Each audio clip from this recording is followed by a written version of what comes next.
Hello, everyone. I'm so happy to be with you today. Today, I'm super excited because we get to talk to this amazing woman named Betsy Pake. And she is very near and dear to my heart. We found each other actually through a women's podcasting group. And we started messaging each other. She's a fellow NLP person. So we're going to talk some more about NLP today. But I'm also just so excited to chat with her. We were just talking about how we've missed each other since the last time we spoke. We talked to each other in the chat room a little bit, and I thought about all of the different things that we have to share. So, without any further ado, I would love for you to meet Betsy, my new friend. Hello, hello. Hello, hello. And Betsy, I'm going to ask you to introduce yourself. Is that okay? Yeah, Okay. absolutely. Yeah, my name is Betsy Pake, and I am a mom and a wife, and I live in Atlanta, Georgia, and I am a subconscious change expert. So I focus on the unconscious mind. And my most favorite thing to do is to just listen and hear everybody's patterns and Yeah. how they experience the world. And if they feel called to have me help them reroute things, that is what I do. I love that. Yeah. So, Betsy, I think one of the things that I admire the most about you is that you are someone who has instituted change on like a massive, massive level. So, Mm. when we think about NLP, we think about the ways and means of changing our actual brain structure. Yeah. And for somebody with a background in neuroscience like me, this is the most fascinating part. Yep. So for those of you who are longtime listeners or maybe new time listeners, I created something called Transformational Healing using parts of NLP, but also using polyvagal toning and a bunch of other neuroscience backed practices, as well as channeling my spirit guides to receive the greatest healing possible. This is what worked for me, but there are different things that work for different people. Mhm. So, can you tell us a little bit about your background with neuro-linguistic programming and how you came to fall in love with this Yeah. beautiful practice? It is funny. It is funny because it is, if you love it, you really love it. I Yes. think you like dive right in. Yeah. This past week, I went to Vermont, which is where I grew up, and I went to support a friend in the passing of her mother. And someone asked me, "What do you do?" And I was like, "Do you have 7 hours?" Because I Yeah. have so I many things know. to tell you. Yeah. So, I found NLP, really, if I think about it, I was a psychology major in college Me back too. in the early 90s, right? Yeah. Late 89 to whatever. And at that time, I remember hearing about NLP, but when you're that age, there's so many other fish to fry that you don't really focus on it. So years later, when someone asked me about it, it seemed familiar. Hmm. I owned a CrossFit gym, Oh, I and didn't know that. That's so yeah, cool. yeah. So Okay. I owned a CrossFit gym, and I was actually an Olympic style weightlifter, and I competed internationally, even into my 40s. Okay. So in doing that, I worked with a lot of athletes, and I worked with athletes specifically with the piece of their nutrition when they were competitors.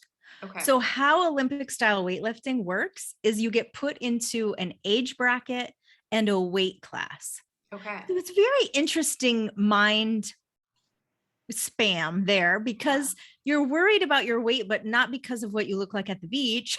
You might Right. want to be heavier so that you fit in a certain weight class where you think you could do the best, right? Okay. So the interesting thing is when I was working with athletes who had all the motivation, they had a deadline, they had training, they had focus, and I would tell them, don't drink this weekend. Right. They would go to a party and they'd be like, I had 3 beers. Oh, Like, why? yeah. So I got really fascinated with this. Okay. And that's really how I got into the whole unconscious programming piece. And when I Mhm. really started diving into NLP, because that really helps explain why they did that. It's really not about motivation. It's Yeah. really not about like being super focused, although those things can help and those things Right. can kick things off. It's really a lot more, I want to say complex, but not even complex. It's really just more unknown to Hmm. most people, the real Yeah. reasons. So that's how I got into NLP and how that all started. That is so cool. I had no idea you had this long weightlifting history. I don't I know how I missed know. that. I Yeah. know. Isn't it funny? I have always used like fitness as a way to expand what I think is possible for the rest of my life. I ran a marathon years ago because I told my dad I was a runner and he was like, "You're not a runner." And so then I was like, "Oh my God, watch." And Yeah. like 12 weeks later, just ran 26 miles. And I don't think I've run like except to the mailbox if it's raining. It's the only other time I have run since that moment. I was like, okay, I guess I proved my point. But yeah, so Yeah. I've always used that to sort of expand. I think there's lots of different ways that we can push ourselves and start to create confidence, right? Which we do Mhm. with NLP too. So Mhm. yeah, so that's kind of how that started. Oh, that's so cool. Okay, so if you had to think of three main things that have changed in your life from doing NLP on yourself, like, of course, we Mm, can work with practitioners, but yes. I love this idea of being our own healer. That's why I run a mentorship Hmm. program so that people can dive into their own healing gifts. And then we have this sense of independence and like our guides and Mm, source can all work through us to help us affect change. But at the very beginning, we need help. We need somebody to show us how to do it, to teach us how to do it. And so once you had gone through that whole process, and I don't know who you trained with for NLP, but I trained with NLP Australia mm. with Terrence McClendon, who's become really Oh, okay. famous lately. So, Yeah, yeah, yeah, yeah. yeah. Yeah, that's Um, fascinating. Yeah, I've gone to a lot of different NLP. Like I have gone to Master Prac at 5 different places. Like oh, that's I cool. really wanted to, like I was obsessed with everybody has like a different spin on it, Yes, right? I So I agree. did a lot to try to figure out what I really thought. What worked. Yeah. Yes. And so, what would you say are like the three main things in your life once you learned how to do it and you started doing it with yourself? What were Mhm. the three main changes you found? So I could come up with like, I mean, 20,000 Millions. things Yeah. just passed through my mind, but I will say that I believe that NLP just illustrates how we are internally creating our world. Yeah. And Agreed. so I do NLP on myself. I would say every day would not Me be an too. exaggeration, right? Me too. So Yeah. for me, I had, as we all have had, like some traumatic things that happened to me when I was young. I don't Yeah. know if we've talked about this, that my mother was killed in a car accident when I was in high Oh, school. wow. I'm And sorry. yeah, and thank you. And throughout that, I mean, I'm 50 now. Mhm. So throughout the years, that if you don't, if you try to avoid it, which we do when we're Mhm. 16, Yeah. it can fester into some things. So one of the greatest things that I did with NLP was clear all of that. And Yeah. when I say clear, I took the emotion out of it and now I have the wisdom. I could talk about what happened with my mom. I could talk about the awful aftermath of it. I could Mhm. talk about all that in a way that actually could serve me and serve other people because of the lessons that I've been able to attain. Yes. So, getting rid of the emotion, keeping the wisdom is one of Yeah. the greatest things with NLP. Um, Other things have been actually I'm going to use the word implanting, although I know that's a strange word, but This implanting. audience knows about that though. This Okay, is they an do. Okay. NLP hip audience. They know Okay, about cool. implanting. Cool. It's implanting the good. Yes, Implanting the confidence building. absolutely. Yeah. So being able to do that and put something into my future Yeah. so that I can feel that I'm starting to scan for things differently, because I told my unconscious mind that thing's coming. So then it starts almost like when you plant a trellis and then the vines grow up the trellis. You Yeah. can plant that trellis. And so I do a lot of that. And I do a lot of that in terms of just segments for my day. Like, Hmm. okay, I'm about to get on this podcast. This is what I would like it to be like. I can Right. see myself at the end of it and how it is and how I feel and how great it was. Right. Yeah. So, those kinds of things I would say is a big one. And I think having my third thing Hmm. would be just having that awareness that as I'm experiencing something, if I don't like it, I have the ability to change it. And Right. sometimes I notice I don't want to change it. I feel like being mad about this, or I Yeah. feel like being upset about this. And then it empowers me to say, well, I'm choosing to feel this way. And Yeah. when I'm done, because we have to have moments where we, feel all the feelings, then when Yeah. I'm done, I can then make another choice. And I know Right. how to shift that and change my state. Right.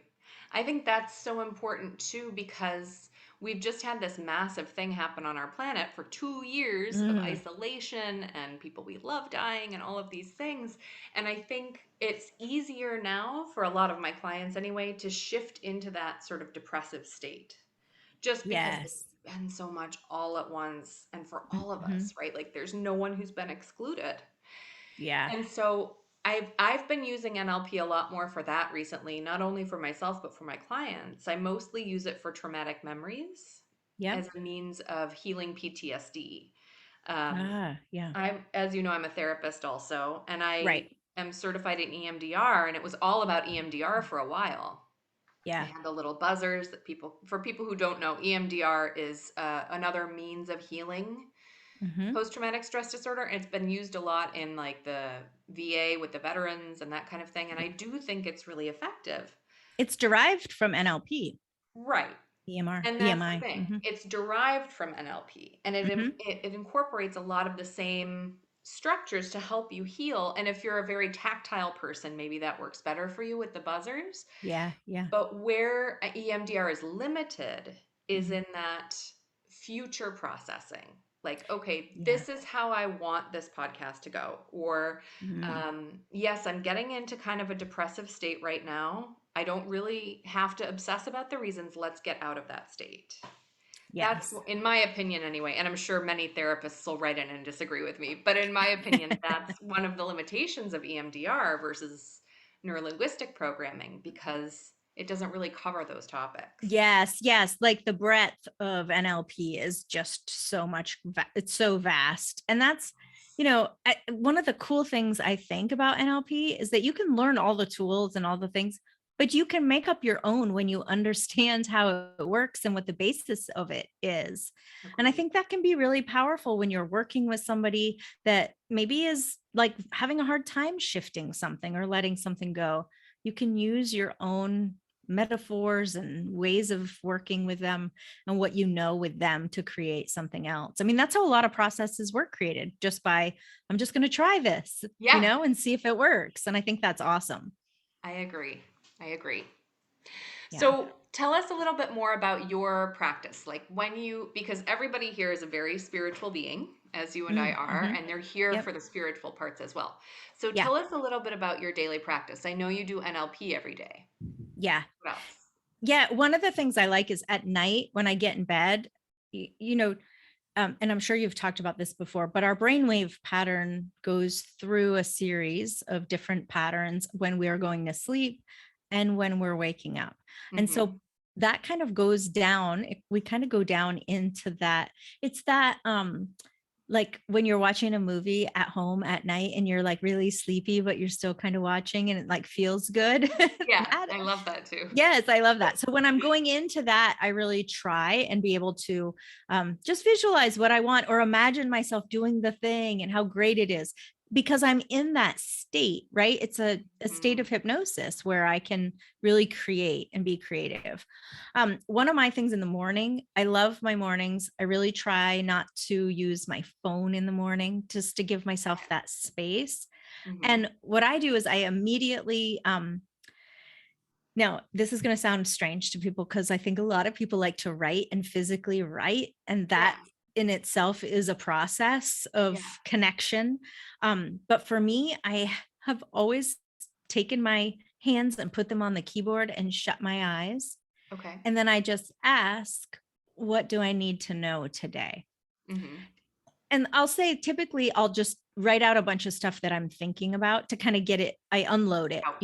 So Yeah. these are all the things that are like, I woke up thinking about this or wondering Mhm. about this. I wish this wasn't happening, but get it out Yeah. and then take a big deep breath. And I say, Mhm. what do I need to know today? And if I'm quiet enough, and sometimes I imagine walking Betsy into Yeah. another room and shutting the door and saying, just stay in there. And I'll be back for you. And then I come back and I sit with like the soul of Betsy is the personality. Mm-hmm. but there is a soul of who I am. Yeah. And what is she or it trying to tell me? It's Yeah. experiencing Betsy, the personality, and Betsy's life Yeah. and all of Betsy's triggers and patterns and things and how Mm-hmm. she's experiencing it. So, what does it have to tell me about the experience we had over the last 24 hours? Yeah. It's always fascinating to me because I always get like something I never would have thought. Mm-hmm.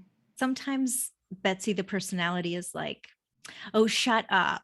Do you know what I mean? Like, no, but it's always so true. It's like rooted in truth Yeah. and love and Yeah. just guidance. And so that is a big part of my morning practice is what do I need to know? Or what would you have me do today? And I think, yeah. sorry, go ahead, keep going. No, I was just going to say, and so that's like just a big part of how I start. And typically I'll read A Course in Miracles. You know what I mean? If I'm Oh, I reading a love book, that I'll read. too. Yeah. So I kind of have Yeah. my little things, but that's like a main thing that I just do every day and I've done for years and years and years. I love that so much because I think, we have this idea of the morning pages for all of you Mhm. out there who haven't read The Artist's Way yet. It's a beautiful Yep. book. Mhm. Um, I have to write in the morning. I also have to do a dump like you do of like, okay, these are all the things that I know I have to do today. Let me try to remember them, even though I have lists upon lists upon lists. Yeah. Um, Do you, but but do you write something on your list after you did it because it wasn't on your list so that you can check it off? I don't. I'm not that Mhm. organized. Okay. See, I do that because I just need to feel productive. Okay. Go ahead. I Sorry. love that though. That's what I have to channel my guides first thing in the morning. It's Mhm. like essential to life. Mhm. Sometimes I get up to just do that for a few minutes and then I go back to bed if I'm feeling really Mhm. tired, or if they've told me something like, you need more rest, then I'll listen and do it. Yeah. Yeah. And so, whatever it is that you're hearing from at that moment, whether it's your intuition, your inner source, outer source, your guides, I think it's so important to have those minutes in the morning, even if it's just 10 minutes, to write Mhm. down what it is that you need to know for today. Because Yeah. that has powerfully changed my life. It's a part of my new course called the Practical Channel. And I Mhm. find that those who do that in the morning, they end up having these like very big lives. I'm not trying Mhm. to brag or put you on the spot or anything, Yeah. but I've found that people who do that in the morning, they do hear from their guides really powerfully, and they can then go out and do those things that are going to help them achieve what they want to achieve. Yeah. And You and know, I think a big part of my life all day long is discussing things with them, my agreed. guides. I think there's three of them. There's one that Okay. holds back. I've heard before in a meditation, she'll be around when it's time for me to transition. So I'm Oh fine that she wow. holds back. Yeah. Okay. I'm like, okay, then just stay back there. It's good. I got a Yeah. little bit more time. Yeah. But these other two seem very active. And I talk to them a lot throughout the day and Okay. ask for guidance or for help or show me the thing I'm not seeing. Yeah. Um, I think that when we do that, I believe that that is the kind of thing that then if you're listening, and when I say listen, for me, I mean feeling, Mm-hmm. because I think it's a feeling in my body where I'll go, oh, I'm supposed to do this, or I should notice this. And I think Yeah. that is coming from them trying to communicate with me. And Yeah. that if I do that thing, then when I tell somebody later, they go, oh my God, I can't believe that happened. And I'm like, well, of course that happened. So many Yeah. things. I mean, I could tell you some crazy stories right now that you'd be like, oh my gosh, that's so cool. You probably have a lot of those too. But I Yeah. think that is something that comes from listening. Now, to 100%. add the NLP piece to that, Yeah. when we talk about NLP and we talk about all of the different submodalities, right? So all the different ways that my nervous system takes in information, Mm-hmm. I visualize, I can see something. But Yeah. there's a lot of ranges in that modality of seeing, Yeah. right? So is it dark? Is it light? Is it moving? Is it still? Is it framed? Is it like there's all these different ways to see the things. Yeah. When we start to get used to those submodalities, all the different ways I could be experiencing things, then I start to notice that's different, Mm-hmm. right? I can notice a subtle change and a subtle difference. And those, I think, are the kinds of things. Years ago, I was meditating like a lot. Yeah. I was going through a hard time and I had time. So I was like, I'm just going to sit here for 2 hours. So every Good. day I was just sat, Yeah. and I thought the answer will come to me. I'm going to sit. And Yeah. I was getting ready to go within like a week or so to see Dr. Joe Dispenza, to go to a Oh, Joe cool. Dispenza event. Yeah, it was very cool. Okay. And so in my sitting there, I kept thinking about this book that I had read like a year before called Oneness. Have you ever Okay. heard of this? I have It's not. it's a book. I mean, it's a good book. I mean, it was channeled by this woman named Rasha that lives in India, like at the bottom of a sacred mountain, right? Oh, So I cool. keep thinking about this book and I'm like, that's weird. I'm thinking about it because it's pretty big and I've read it and I'm not going to read it again. So Okay. we're done with that book. So when I was getting ready to go to Dr. Joe, every time I would like get something off my bookshelf, that book would be in my hand, like where Oh I would man, look it's a and I would be like, sign. I, so I was like, fine, you stupid giant book. I will bring you. I mean, I think I said that out loud. I will bring you, I will lug you on the airplane if this Yeah. is what you want. Yeah. And so I did. Okay. And then I got there and I turned around in the line in the bathroom and Rasha was behind me. Oh, I love that. Right. See, So that's that a is, great example of like the synchronicities that our guides send us too. yes, yes. So Like cool. bring this book. You might want it signed. Yeah, right. So And of course the I fact was that like, oh my God. And of course I had to tell her, like, oh my yeah. God. And the fact that Rasha goes to Joe Dispenza events also. Right? She was a Yeah. volunteer. Oh, cutie. Yeah. Yeah. Don't you think Dr. Joe Dispenza is using a lot of NLP in his work? Oh, absolutely. Yes. Agreed. It's funny because he's so popular and great, popular Yeah. with reason.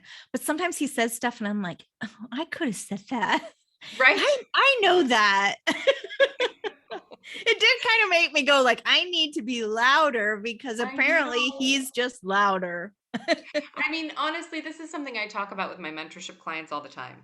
I think that we're all doing very similar things. Mhm. I think that there are some people who are born with a marketing gift. Yes. This is Yes. not my gift, and that's okay. Right. Right. My Yeah. gift is what I do, and Mhm. at a certain point, I will meet a person whose gift is marketing who wants to just trumpet this out. Yes. My partner does it a lot for me. She's a great marketing person, but I think there Yes. are phases to it. You know, Right. Yeah. we Yep. grow at the right times. We get a large enough aura, in my opinion, to Mhm. grow to that level. So, Dr. Dispenza's aura is ginormous. I know. And probably because he's sat in meditation for so long. Right. Right? Like Right. he does what he says. And so that's probably why. Yeah. It's fascinating because sometimes I look back on my life and I say, like, 3 years ago, I was dying to have what I have right now. But Yeah. when I look back at 3 years ago, me, she was not ready. Not ready. Exactly. And I so, agree. like, Not all in about you, divine, but about myself. Yeah. yes. Yeah. You were like, oh yeah, Betsy, you were a mess 3 years ago. But no, like now, so now when I want something, I'm like, use a little NLP, go, who would she be? Right. Like, who is Right. she and how can I start being that? Because Right. that's how you get to where you want to go. Somebody asked me recently inside my institute, they said, what do I do to have like a big boost in my business? Hmm. And I was like, oh, just go work on yourself. I agree. I think There's there's no nothing better else to way. do. Yeah. Yes. And I notice also when my business starts slowing down, it's Mhm. either because I'm supposed to be doing something totally different, Yep. like focusing on an area of my personal life, Yep. or it's because I have a major block that needs healing so badly that if I Yeah. don't address that, I'm not going to get where I want to go. Yes. Yes. Totally. Yeah. Sorry, go ahead. Well, yeah, I know we're both, we can see each other. So we're like, so, one of the things is I was going to say is sometimes we find the thing that can help us shift Yeah. that wasn't designed to be the thing that helps us shift. So let me explain. I had a book that I had read a while ago and I picked it up and reread it. And at the end of every chapter was just like these questions to ask yourself. And I Yeah. think when I read it the first time, I like read the questions. Like that's it. That's all I did. I read the Okay. questions and I thought I've read the book. Yeah. But this time I was like, I'm going to go in and journal the questions, and then do NLP on Ooh, the good call. parts. Mm-hmm. And now that book is like changing my life. So it's so Yay! interesting What because book it's, is this? can I swear on this? Yes, go. So it's called Rich as Fuck. Okay. I can't wait. I'm And buying it tomorrow. it was truly fascinating.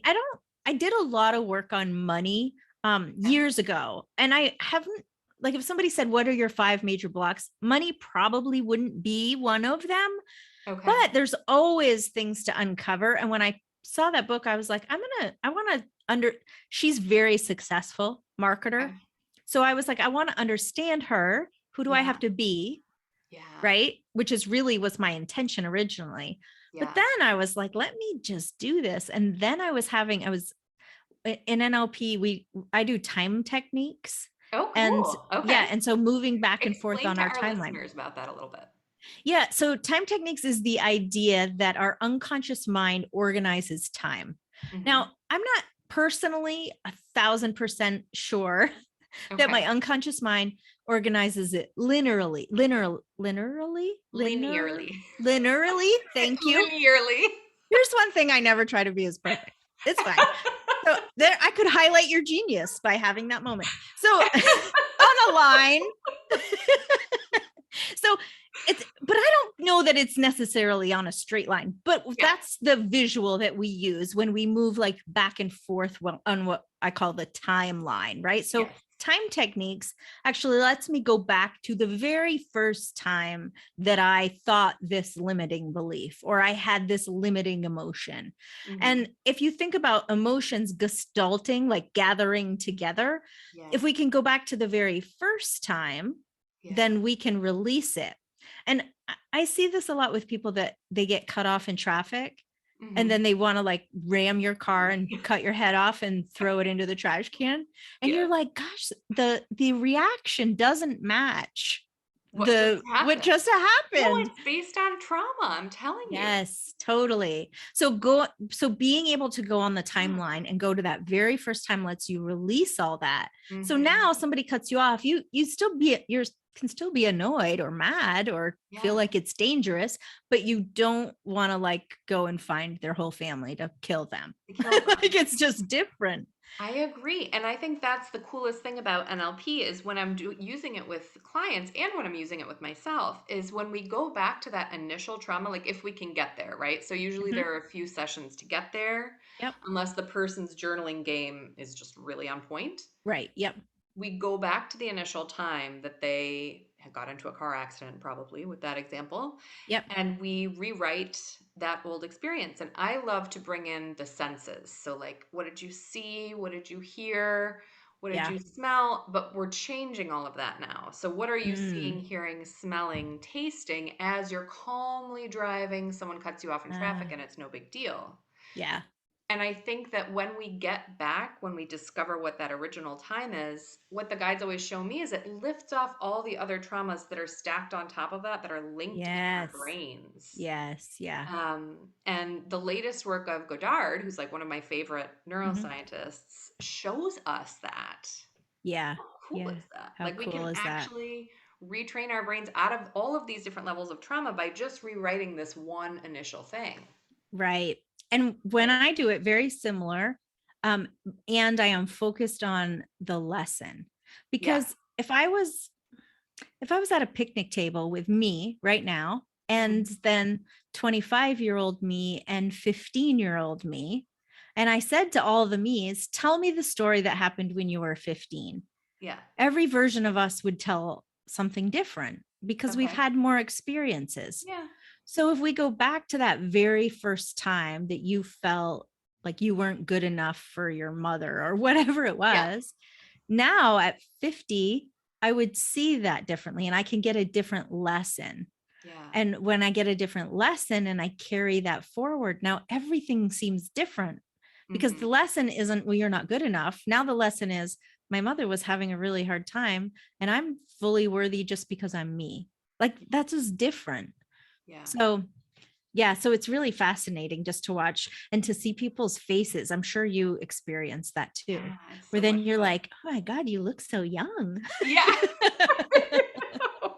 I love it. Yeah. So we have tons to learn from you, Betsy, and I know that you have a whole institute where we can do this. Mhm. Can you tell us more about it? Yes.